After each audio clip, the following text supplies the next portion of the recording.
Welcome back to Grim Advice with Gretta Myers. You've entered the Grimoire with two M's. Let's turn a page together. A couple, actually. It's very exciting.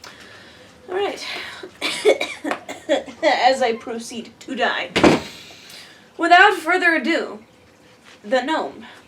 There was once upon a time a rich king who had 3 daughters, who daily went to walk in the palace garden, and the king was a great lover of all kinds of fine trees, but there was one for which he had such an affection, that if anyone gathered an apple from it, he wished him 100 fathoms underground. And when harvest time came, the apples on this tree were all as red as blood. The 3 daughters went every day beneath the tree, and looked to see if the wind had not blown down an apple, but they never by any chance found one, and the tree was so loaded with them that it was almost breaking. The branches hung down to the ground. Then the king's youngest child had a great desire for an apple, and said to her sisters, "Our father loves us far too much to wish us underground. It is my belief that he would only do that to people who were strangers." And while she was speaking, the child plucked off quite a large apple and ran to her sisters, saying, "Just taste, my dear little sisters, for never in my life have I tasted anything so delightful." Then the 2 other sisters also ate some of the apple, after which all 3 sank deep down into the earth, where they could hear no rooster crow. When midday came, the king wished to call them to come to dinner, but they were nowhere to be found. He sought them everywhere in the palace and garden, but could not find them.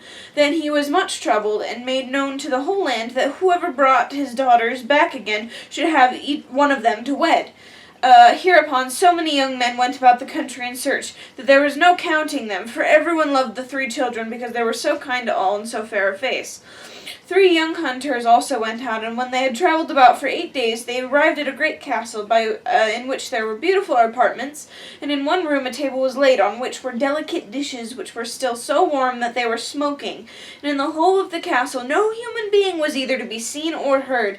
They waited there for half a day, and the food still remained warm and smoking, and at length they were so hungry that they sat down and ate, and agreed with each other that they would stay and live in that castle, and that one of them, who should be chosen by casting lots, should remain in the house, and the 2 others seek the king's daughter.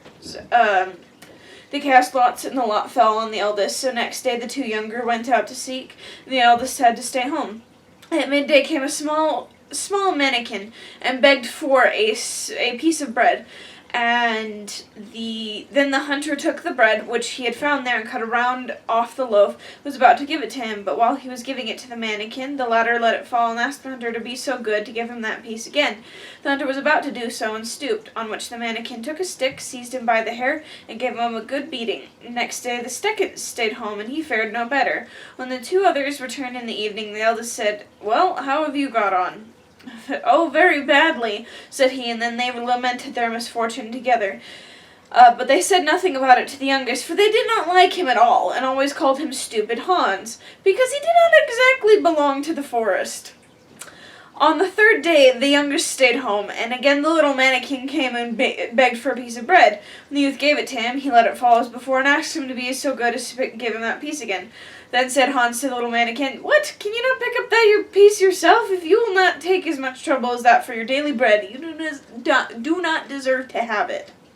Then the mannikin grew very angry, and said he was to do it. But the hunter would not, and took my dear mannikin, and gave him a thorough beating. Then the mannikin screamed terribly, and cried, Stop, and let me go, and I will tell you where the king's daughters are."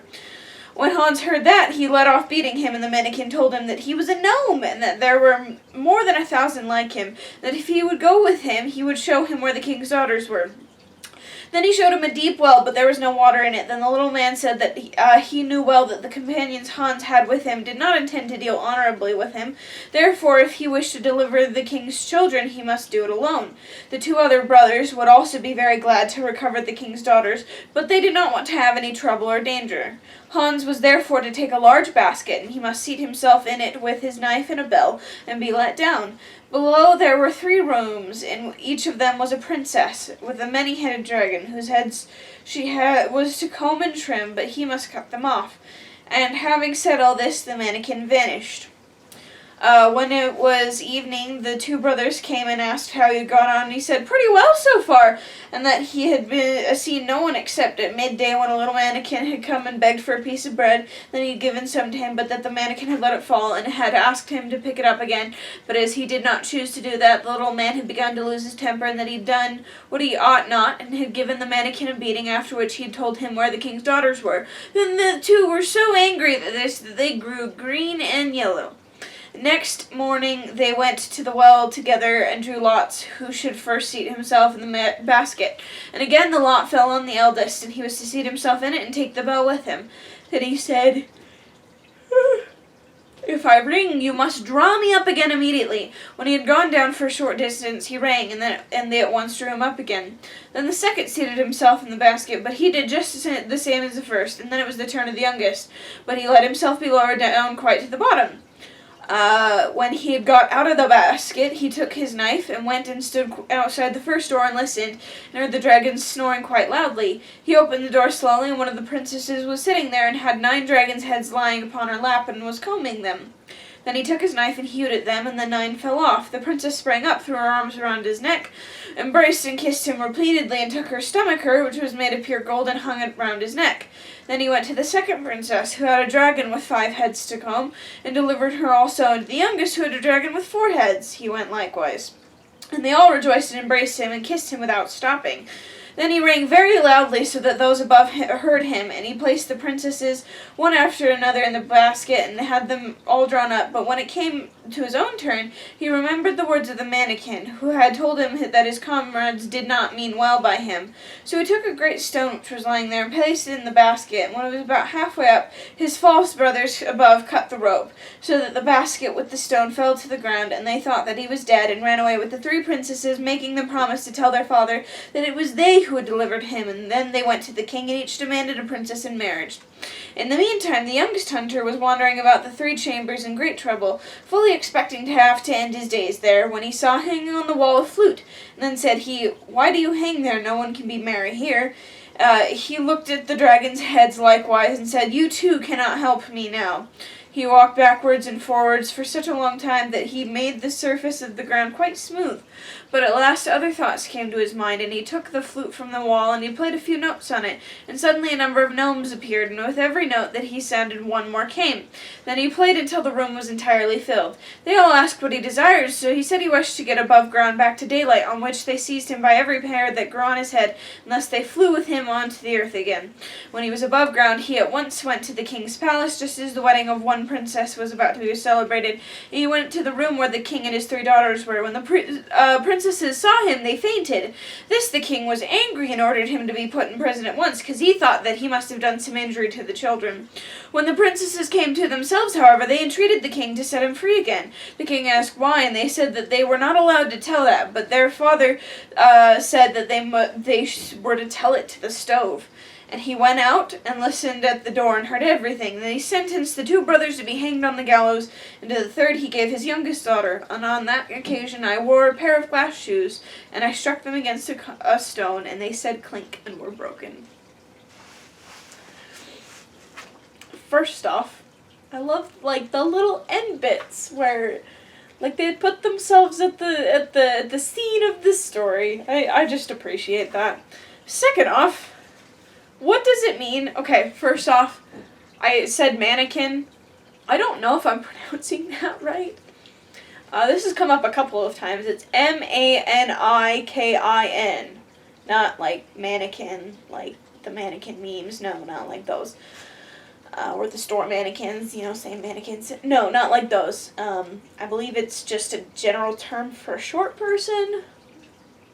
But I'm not... No, I'm gonna look it up.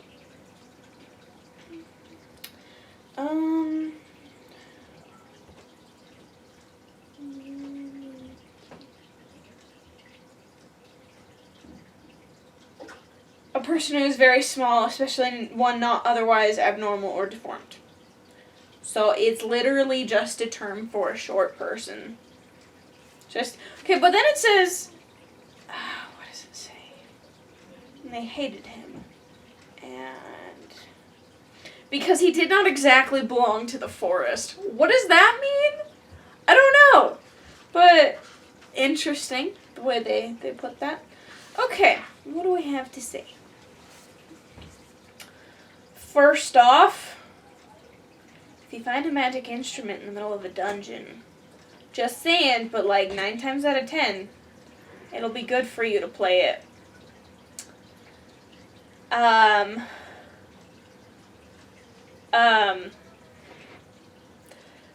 Okay. Second off, I don't know what to say, because I don't necessarily agree, because, like, the brothers were being decent. They're maybe not good people, but they were being decent human beings when, like,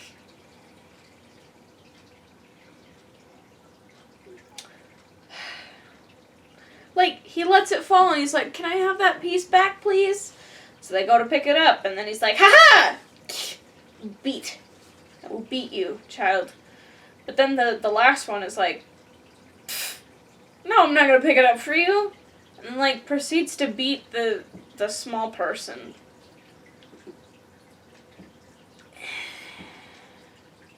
But it ended up being what the situation needed. So while I do not condone violence in any way, shape, or form, I'm not saying go punch people and that's how you work the problem out. However, sometimes politeness is not what we need for a situation. Or being nice, general niceties, and most of the, which is hard for me to say, because I like being a nice person. I generally try to be polite as much as possible. And sometimes it gets us into trouble. Because there are people out there who will take advantage of that politeness, like this mannequin, this little gnome dude. So sometimes you really need to be more forceful than you like. Now, I do not condone violence. I'm not saying go be violent, but I'm not saying you do what you gotta do in this situation. Even if that means being a little more forceful or a lot more forceful than you're used to or like to do.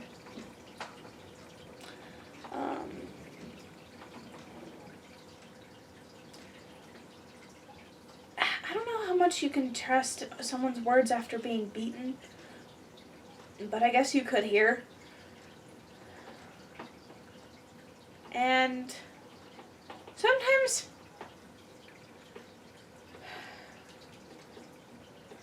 it's okay to, like, okay, I'm not gonna say it's okay to. Sometimes it's necessary to put people to a little bit of a test. Sometime, like, very rarely. Like, I'm not condoning go around being like, and I'm testing you and you're not worthy, and I'm testing you and you're not, no, like, in certain dire situations, like here, he was like, well, if my brothers think it's me, but it's this rock, what's gonna happen? And it really proved show their true colors much. So sometimes, I'm not saying do this often or at all,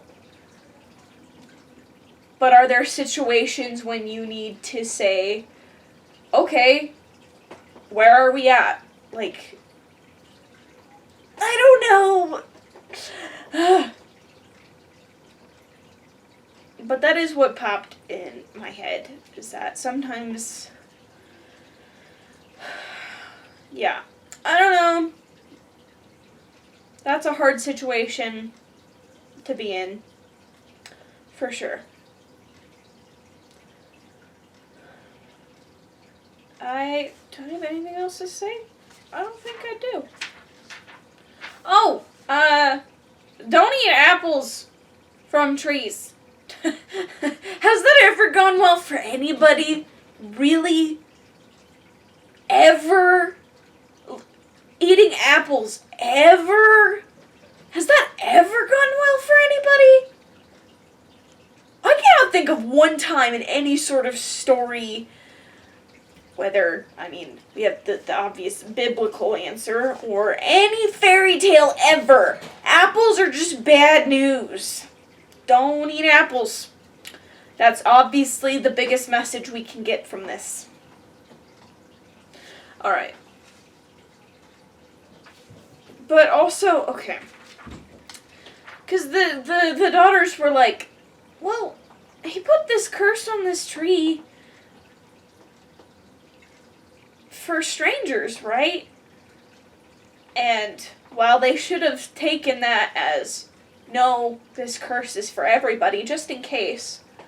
Also, sometimes we set some really hard boundaries when we're hurting that hurt the people we love.